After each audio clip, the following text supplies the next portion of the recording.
All right, let's get started, man. Some interesting news I managed to pluck out this week. We're gonna start off with our lovely state, the state of New Jersey. So this comes from NJ Biz. New Jersey program will give $500 bonuses to people to return to work. With New Jersey worker shortage continuing, Governor Murphy has announced a return and earn program that's designed to help coax workers back into the labor market while offering smaller businesses financial assistance to help train new employees. Murphy on Monday said the Return and Earn program is a two-way track program with parallel rails offering employers up to $10,000 in wage subsidies to hire and train new employees with identifiable skill gaps, and for employees a direct $500 just to return to work. The governor said the return to work comes with associated costs like transportations or childcare, and this benefit is designed to help workers meet these costs. Murphy said for these companies with up to 100 employees, the $10,000 wage subsidy will provide to help cover wages for a new employee for up to their first 6 months on the job, a time where employers are providing on-the-job training. He noted, though, companies must be offering new workers at least $15 an hour to be eligible for the subsidy. All right, fellas. What do we now? We talked about employers having to pay applications. I forget which state talked about having to pay employees to get back to work. Potential employees to get back to work. So what do we make of our own Garden State new program, Returning Work? Got a quick question about that. Are they ending that extra whatever money that comes out that they're getting each week? Like that $500, $600, whatever that shit was?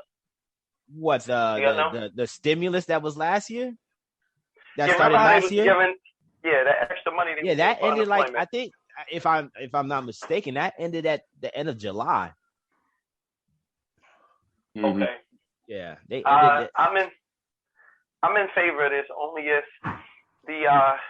if the business owners are, because clearly, you're giving them $500 to have people come to work. That shit sounds ridiculous. You have to pay niggas extra money unless you want to look at it like a signing bonus, which some people do get. But I also don't like walking into restaurants. I'm pretty sure it hurts the businesses as well. Walking into a restaurant where fucking there's empty tables and niggas are telling you that there's still a wait because there's not enough staff. I'm pretty sure that that's taking money out of their pockets too. So if the business owners had a say in this, agreed to it, then I'm all for it. Because I guess the biggest way it affects them is that they got to pay niggas $15 an hour. But real quick though, the businesses are not necessarily paying for this. Like, but they'd be paying. They would have to pay niggas $15 an hour if they're not paying them that shit. Correct. Yes, to be eligible for all of this, the $15 an hour, mandate of sorts need to be put in place. So, so as long as they in agreement with that shit, then I'm all for it. And I know I joke. I'll say this and I'll pass it on. I know I joke around about having to wait, but niggas do need to get back to work to just help the economy out. That's it.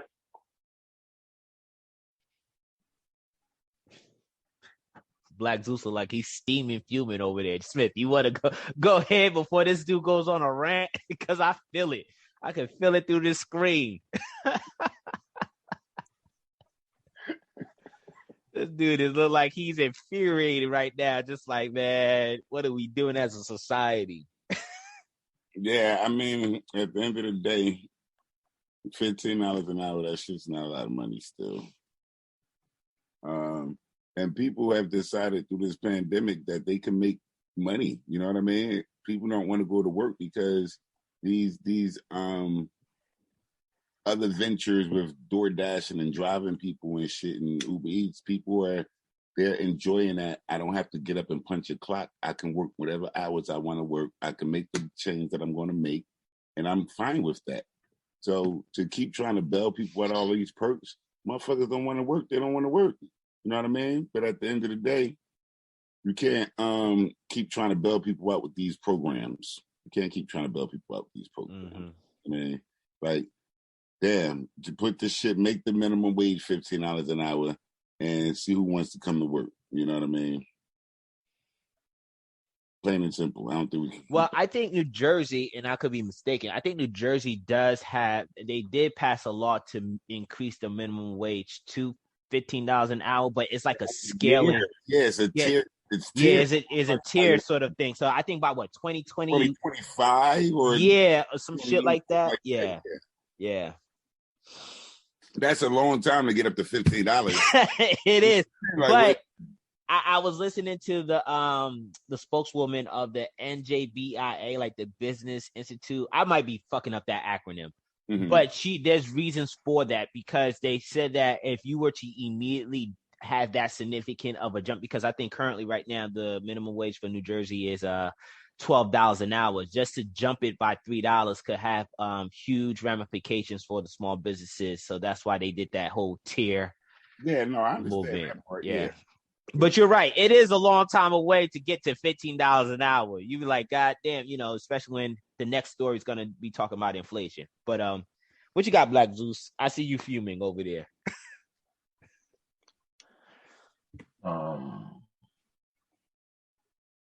Honestly, I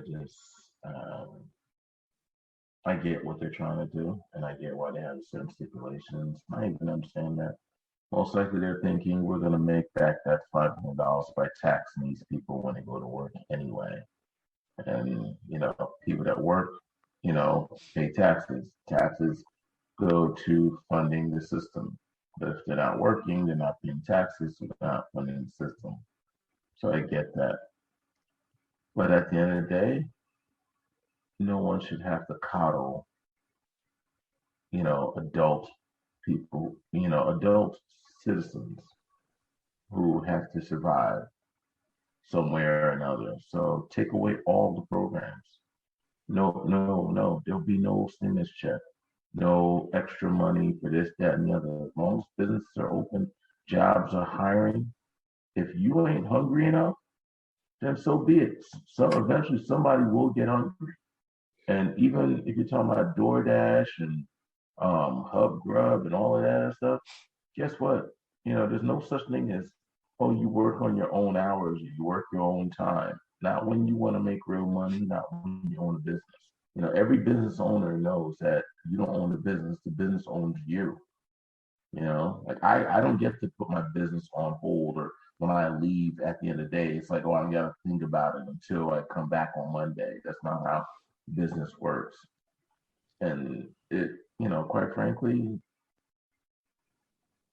if let's say people don't come in for 500, what they're going to do? Up it to 6, 7, 1,000? No, they just need to cut all these programs and let nature take its course. There'll be those, it'll be rough, but sometimes you got to go through some hardship in order to come out, the other side a little bit better, a little bit stronger. Yeah. Just to Kelvin's point, I just don't understand how people are comfortable at this point when the main stimulus has run out. I don't know, much about New Jersey's unemployment situation. Are people still collecting? And I'm asking a question because I didn't bother to look into this last night as I was reading the story, and Kelvin kind of refreshed the story. Are people still collecting unemployment in New Jersey? Has that run out? To my understanding, most of the stimulus and unemployment, and including federal subsidies, are all the way up to October. So it should be over now. It should be ending now. Like, but each state varies when it comes to unemployment. There was even the talks of like how it would affect the stock market. That which maybe that's the reason why. Anyway, see, that's my thing. I agree with Zeus. I mean, the only way really to stop this is just to cut it all out together. Yeah. Like, we either got to make the decision. We're either gonna continue to support our people like how we do, bail them out, or not. Because if not, we're just going to keep on coming up with these ideas and solutions to basically, okay, cool, we're going to baby you guys this way now. Now we're going to baby you guys this way. Now we're going to pay you work before you even start working. You know, like what? And another thing I just thought about too is there stipulation that goes along with this. Like, how long do I got to work before I get the $500? Well, I get the $500 right away, and then I just can there's quit no like a week later. stipulation on how long. I know for the employers, they have to be on the job for 6 months for the employers to get the $10,000 wage subsidies in order for them to pay out the $500. Okay, that's what I meant. That's what I meant. And the unemployment benefits ended in Jersey. They're only doing missing payments and retroactive. That's what I thought, because I know various states have, when it comes to unemployment, I know like the state of Washington extended this like next year or some shit like that in New York. So I wasn't too sure if New Jersey's already ended simultaneously with the stimulus. I don't like, my question is, I don't know what people are currently doing. It just baffles the mind as to like, yo, all of this is already either has ended or is about to be, towards the end of ending. And like, what is your game plan? Like, what are you currently doing? Listen, there's a lot of dark web shit where people are making underground money. Like at the end of the day, people are finding a way to make this money somehow. It has to be. You're right, because this makes no sense to me. You know what I mean? Yeah, it makes no sense. They're starving. Like, how are people getting money? Like, if there's some way that people are generating this money. Yeah. You know what I mean? Yeah. Like, that shit is happening. I was watching something the other day and they were trying to figure out, like, where's people getting this fucking money from? Like, where's people are generating money, but you don't know where they're generating this money from. You know what I mean? Yeah. Like, or you would know where people were generating money from, where that income was coming in at. You know what I mean? Even if you know where some people are generating their money. No, I say even if it was from drugs, you would know, you would see that. Now you don't necessarily see that. You don't even see that. Like, it just makes no sense to me. Like, it literally, you can't even pinpoint as to like, how are people still sustaining themselves? Listen. It's not gonna sound pretty, but here's the reality. Here's the reality. Women will always have pussy to sell. Men will always have a back, to do hard labor. People are still out here, doing like laborers jobs outside. Men are out here doing laborers jobs outside, whether it be like, some sort of construction, some sort of, garbage removal, this, that, and the other, X, Y, and Z, salvaging X, Y, and Z. Go to Home Depot early in the morning. You'll see plenty of them out there, and there's plenty of women out here online, selling booty, talking about girlfriend services, so it's nothing new underneath the sun. Man, but when you look at these unemployment numbers, it's just, I don't know if that many people's out here selling their crotch and that many dudes out here doing. But then the other part is some other people might be living at home with mama. Yeah, but the other part is that DoorDash shit has perked up, bruh. Like, the employees are they're saying we're having it harder to put our people back in staff, like bartenders and things like that, because during the pandemic they had to switch. Mm-hmm. They switched, and now they got comfortable with the job they got. Yeah, so our district told us. Do you know how hard it is for me to drive food to somebody? Do you know how hard that shit is? You mean how easy? You know what stress level? How hard? You know what I'm saying? Do you understand the stress level that is for me? What do you mean? Like, there's no stress.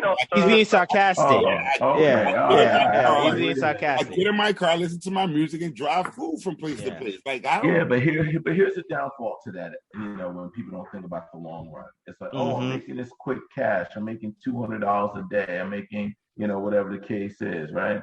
But out of that $200 a day, you're spending $50 a day to put gas in your car. It still leaves you with $150.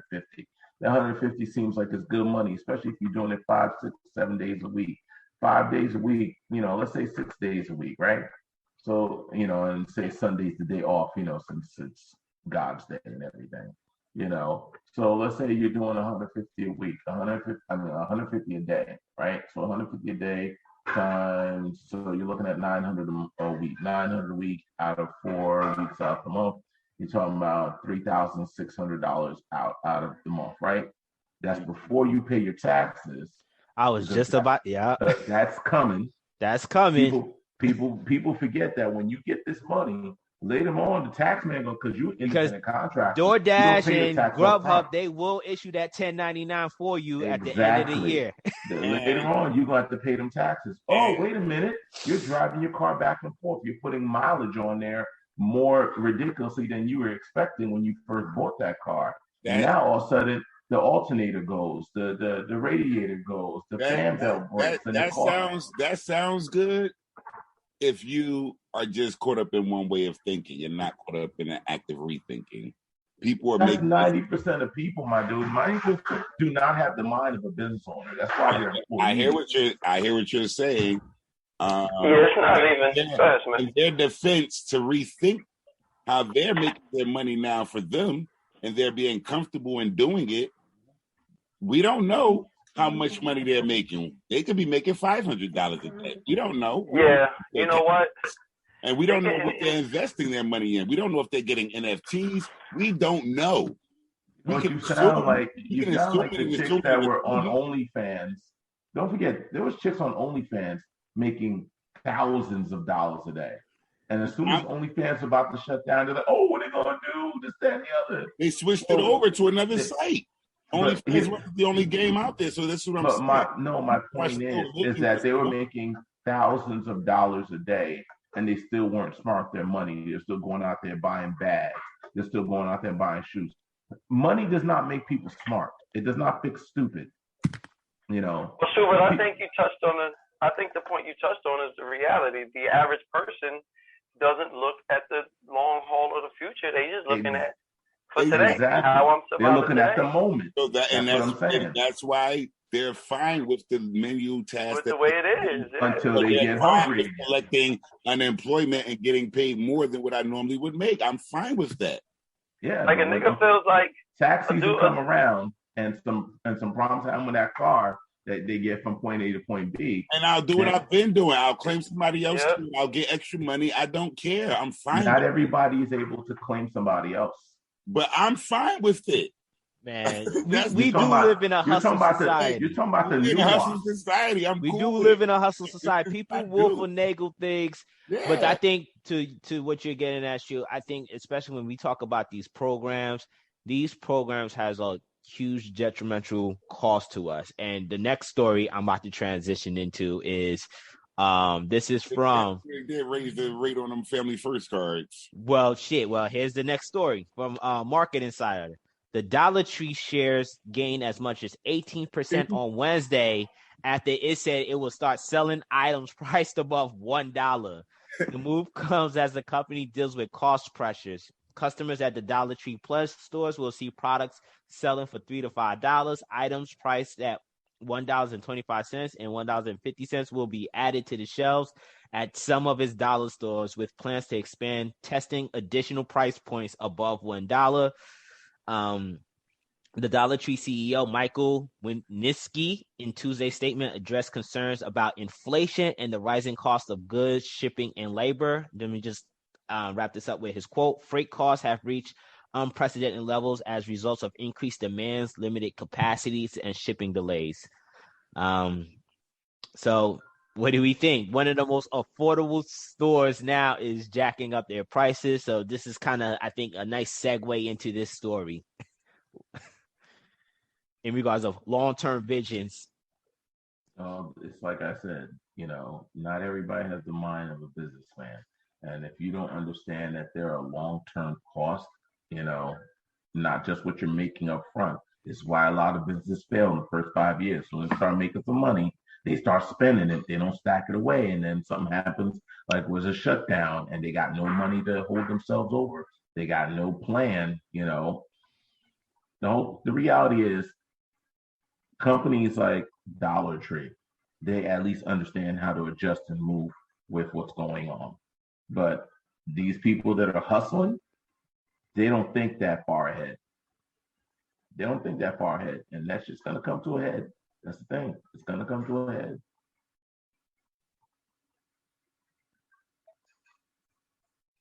Yeah, I don't really find it surprising, given the way that past couple of years of going with all the bailouts.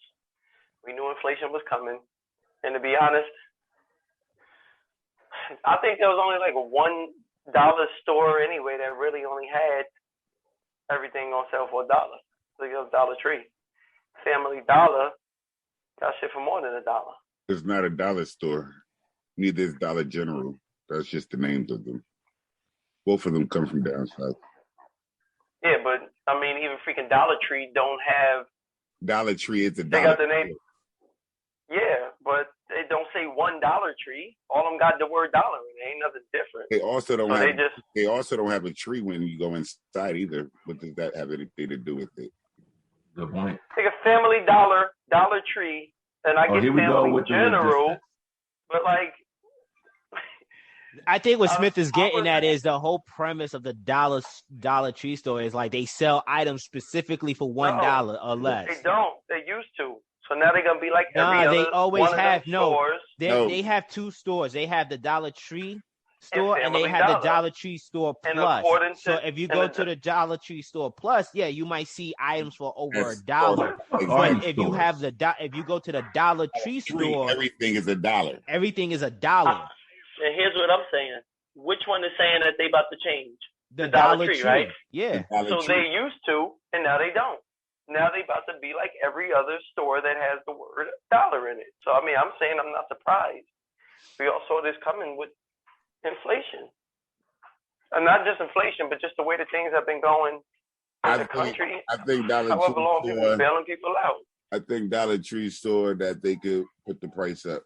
I don't think it got shit to do with inflation. I think they looked at the bottom numbers and saw how many people were still coming in to buy a bunch of shit for $1.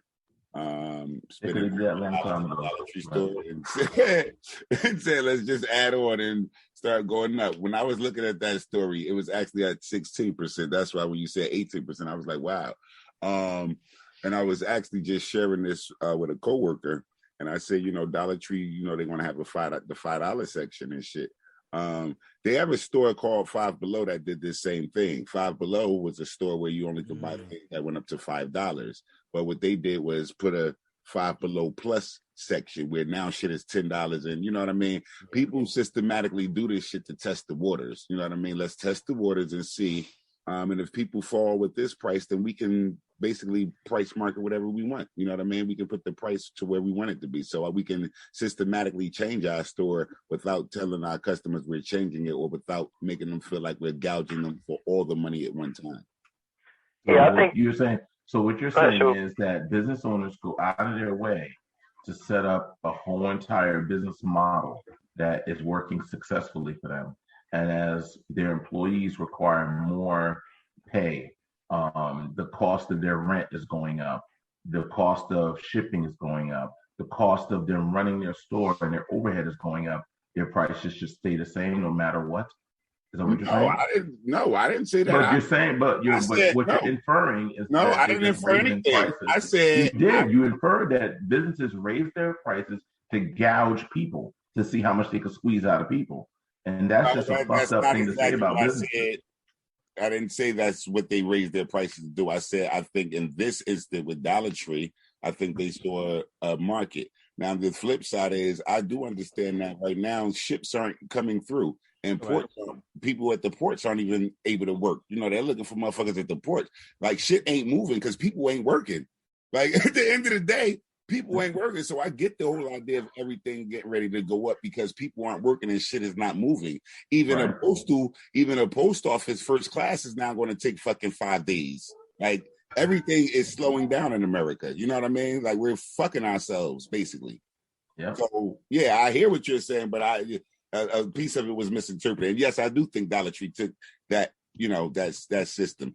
Why put it 25 and 50 cents? You know what I mean? Why not make it 5, 10 cents? Why not make it put it at $2 and see how people see what the market. Because they have to figure out what their overhead is and exactly how to make up the difference. Because at the end of the day, a business that doesn't have reserves is going to eventually go out of business. Yeah. I mean, we're talking about pennies. Nobody's complaining about Dolce & Gabbana, Red Bottom, Gucci, not. Nobody's complaining about it because they expect that price point to be that price point. Yeah, like that's not an everyday consumer item. Exactly. I know, but what Yeah, I'm saying is, when other companies are really actually gouging, like really, when we talk about gouging prices, right? You're talking about everyday products going up by pennies, not by multiple dollars. When we talk about the cars right now, used cars are up by 30%. We're talking about thousands of dollars, but we're talking about pennies at the Dollar Tree, and we're saying like, oh, the greedy corporation. Is that what we're saying? I didn't get that from I'm not Smith. saying that's what he's saying. I'm just saying, like, just think about how people perceive that. Well, I think it depends. Like for me, when I read this story, I came from the angle in which I think Smith was getting at. I think I just looked at the situation at cost is you got shipments being delayed. There's a shortage of workers actually transporting these items onto the U.S. shores.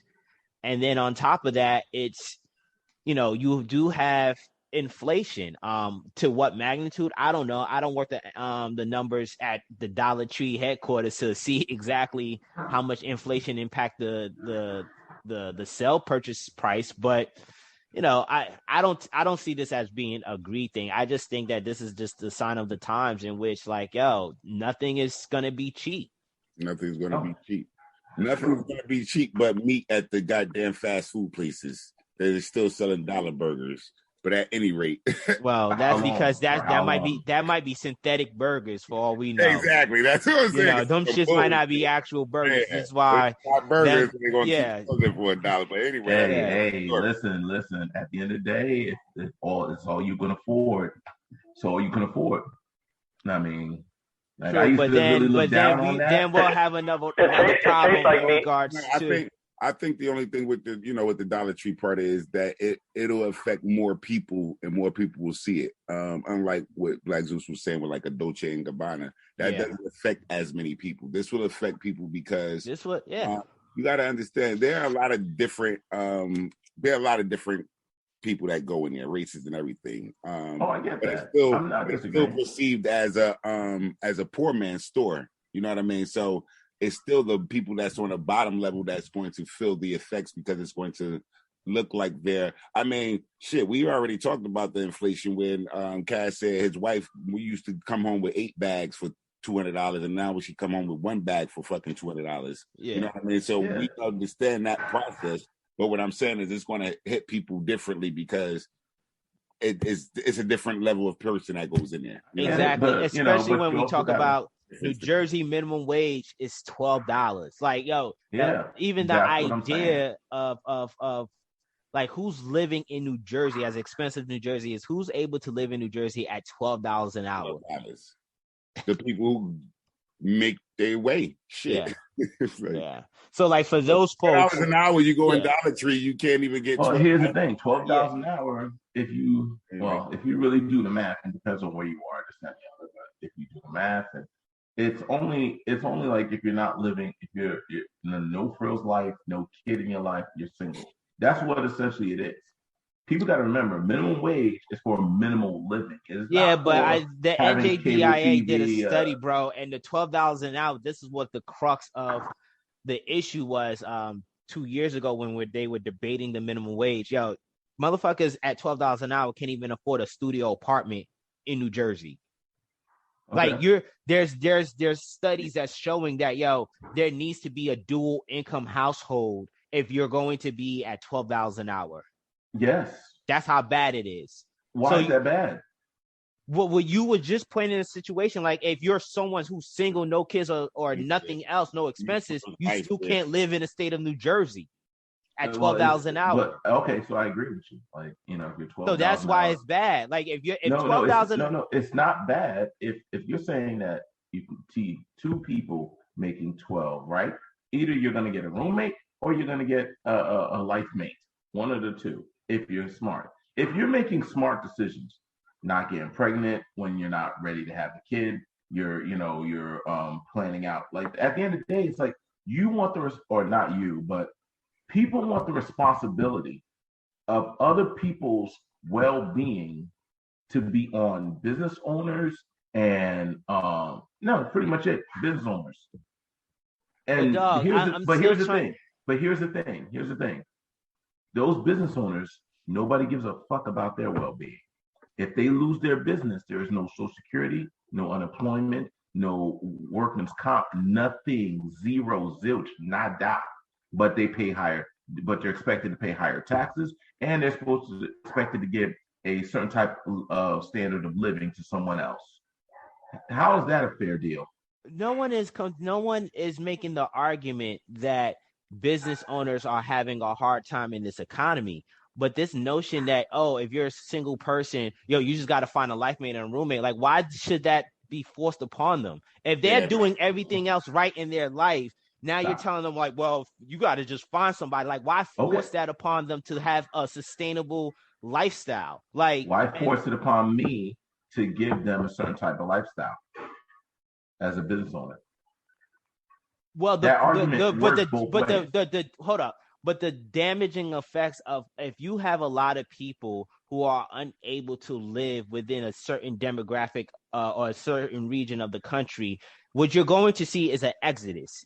And New Jersey, for the past 10 years, have seen a mass exodus of people unable to have a sustainable lifestyle, so they flee the state. It's one of the main issues that Governor Murphy has been deflecting on, is because the NJBIA has been showing, like, in the past 10 years, New Jersey has had more exports than imports. So now, if you have a bunch of people leaving the state of New Jersey, what does that do? Now business owners are saying, like, now we don't have the number of foot traffic or whatever. Like, you can't simplify these issues as, like, well, this is just the business owners having to take the brunt of this. But that's the thing, is the fact that people look at the business owners and say the business owners need to pay more. No one ever says, why is the cost of living so expensive in New Jersey? Are you really getting anything really different than you're getting in Ohio or in South Carolina, in Texas? Yeah. Why is the cost of living so high? Yeah. That should be the question. You're getting better education. You're getting better hospitals. You're getting better infrastructure in many parts of the country. Like, if you live in New Jersey, you definitely have a better way of life than living in West Virginia. I don't. That's a fact. Agree with that, huh? That's a fact. So you're paying for that, huh? So you're agreeing. So you're saying that it's a better. You're saying it's a better living. Yeah, it's a better living. Okay. You're paying for that. You're subsidizing for that. Okay, so let me ask you a question.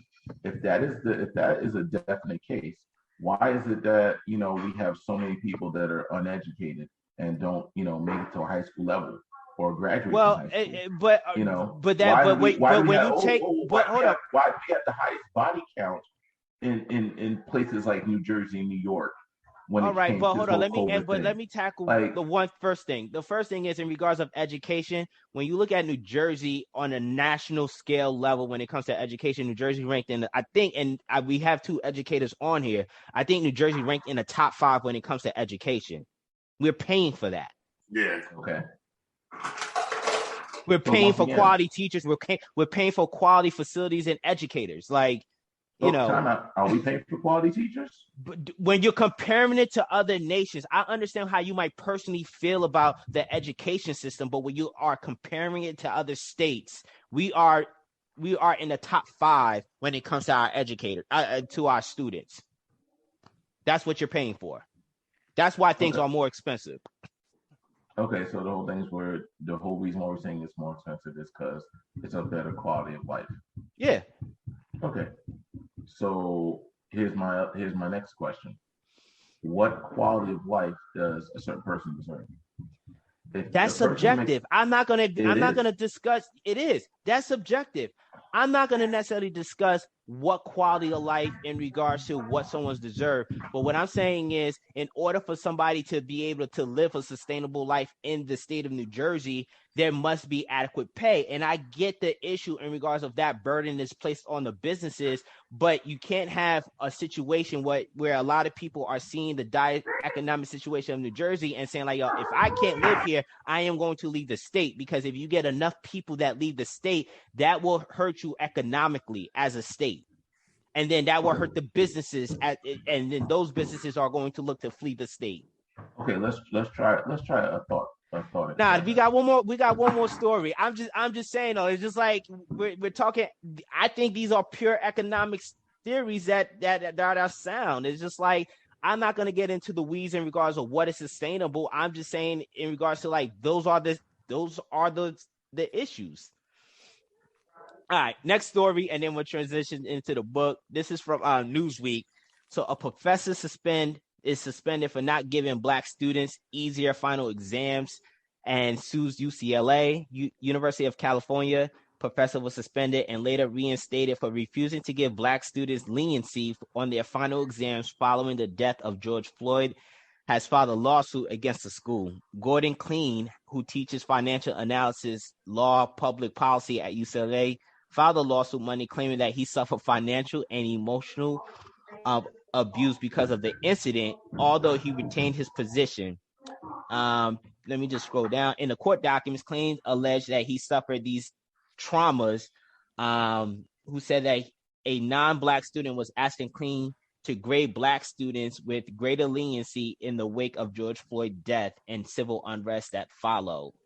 The professor added that he was shocked by the student's email and felt that he was deeply patronizing and offensive to the same Black students he claimed to care so much about. He said by the evening, students were calling for him to be removed from UCLA, and a petition with 20,000 signatures circulated demanding that this professor be fired 3 days after the email claim was suspended by UCLA. So what do we make of this matter of a professor having to sue UCLA for damages for not giving Black students leniency when it came to the George Floyd wake? I love how the more things change, the more they stay the same. We were talking about this a few books back about the college campuses and the power that these students have. Yeah. You know what I mean? So this was a non-Black student, right? Yeah. Who went on behalf of the Black student population. Yes. To be a spokesperson for them, that they are going through a hardship with the George Floyd situation and that they need to get an easier final exam. Yes. The student emails the teacher about this, and by 7 p.m. or that evening, the teacher has 20,000 signatures. 20,000. UCLA does have a big, yeah. All right, so he has 20,000 signatures, and without any what do we call that? Any standard procedures. Let me just say standard procedures. They fired the teacher. Yeah, he was suspended. Suspended under the rest of the students without the, rhyme or reason why. Besides the fact that a student got 20,000 signatures that say he's not taking it easy on Black kids. I think that shit is stupid, bruh. And UCLA is at fault for that. Like at the end of the day, these wasn't even Black kids saying that they needed an easier test for themselves. It's a final exam that I'm sure that they would have prepared themselves for to take this final exam. You know what I mean? And at the end of the day, it was like the student that went out their way to go speak to his professor, they were being racist. They were being racist. They were being racist. They were, that's what the professor claimed. Yep. They were the one being racist because they're the ones assuming because, of this whole George Floyd thing that Black students can't perform, that, you need to make things easier, dumb things down for them. I'm disgusted by this. And I'm absolutely disgusted by it. One more Black Zeus that the professor mentioned. Oh, you trying to stand up for them when you disrespect them, basically. Yeah. The professor said that, right? Yeah. Yeah. Yeah. Wow.